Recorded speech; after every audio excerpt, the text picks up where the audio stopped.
என்னை விட பயங்கரமாக கஷ்டப்பட்டு ட்ரை பண்ணுற நிறைய பேர் இண்டஸ்ட்ரியில் இருக்காங்க. அவங்களுக்கு இன்னும் கரெக்டான வாய்ப்பு கிடைக்கல. ஏன்னா என்னை பொறுத்த வரைக்கும் அட்லீஸ்ட் என் லைஃப் ஸ்டைலாச்சும் கொஞ்சம் நல்லாயிருக்கு.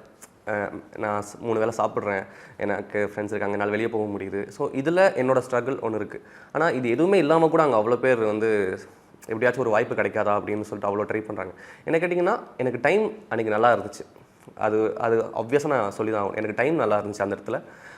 ஆப்வியஸாக நானும் ட்ரை பண்ணேன். எனக்கான கஷ்டங்களும் இருந்துச்சு தான், நான் இல்லைன்னு சொல்ல. டைம்னு ஒன்று இருக்குல்ல, அது ரொம்ப இம்பார்ட்டன்ட் நான் நினைக்கிறேன் சினிமாவை பொறுத்த வரைக்கும். ஏன்னா அந்த ரைட் மொமெண்ட் அது எப்போ வரும்னு நமக்கு தெரியாது. எல்லாருக்குமே டேலண்ட் இருக்கும், ஆனால் அந்த ஒரு டைம் கிடைச்சா தான் அவங்கள ப்ரூவ் பண்ணிக்க முடியும்னு நினைக்கிறேன். இது ஸ்பெசிஃபிக்காக ஏதாவது ஒரு நாளை குறித்து சொல்கிறீங்களா, இல்லை அந்த பீரியடே ஓவரால் சொல்கிறீங்களா நீங்கள்? அது நீங்கள் இது எல்லாமே இருக்கணும். இப்போ ஃபார் எக்ஸாம்பிள் அன்றைக்கி ப்ரொடியூசரோட மைண்ட் நல்லா இருக்கணும், அவர் கொஞ்சம் ஹாப்பி மூடில் இருக்கணும்.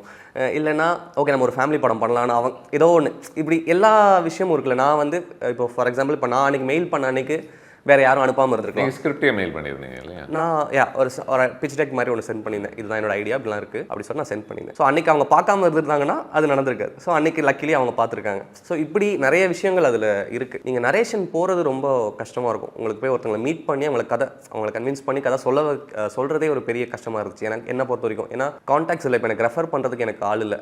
இப்போ ஒரு வச்சிருக்காரு நீங்கள் கேளுங்கன்னு சொல்கிறதுக்கு எனக்கு ஆள் இல்லை. அப்படின்றப்போ ஃபுல்லாக அந்த இடத்துல நானே தான் சோலோவாக போய் எல்லாமே பண்ண வேண்டியதாக இருந்துச்சு.